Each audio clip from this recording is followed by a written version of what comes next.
Azərbaycanda ağır yol nəqliyyat hadisəsi baş verib. Hadisə Bakı-Qazax magistral yolunun Tovuz rayonu ərazisindən keçən hissəsində qeydə alınıb.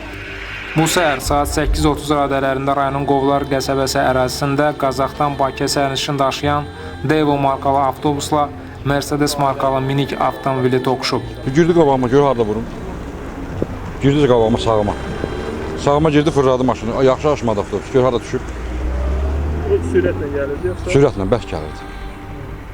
Və sizdə avtobus tam doluydu? Yox, var bir 30-32 nəfər. Yaralı var idi? Bir nəfər. Yəni siz də sürətlə gəldiniz? Yox, mən Astanovkada adı saxlayıb adam götürmüşəm. Gətirdiniz, bu hissədə çıxdı qabağıma? Hə, burada çıxdı qabağıma. Bərk gəldi bilirsən. Oynatdı qabağımda, çox oynadı. Hadisə zamanı Mercedesdə olan 4 nəfər ölüb. Onların hamısı bir ailənin üzvü olub. Meyitlər Mərkəzi rayon xəstəxanasının morquna aparılıblar. Baş həkim qəza zamanı yaralıların da olduğunu deyib. Qəza nəticəsində 10-a yaxın insan yaralanıb. Yaralılar Tovuz Mərkəzi rayon xəstəxanasına yerləşdirilib. Sumqayıta gedirdim. Necə oldu? Atırdım, gördüm maşın yoldan çıxdı. Yoldan çıxan A2-yə durdum. Duranda gördüm maşın yoldan çıxdı, girdi sahəyə gəldi.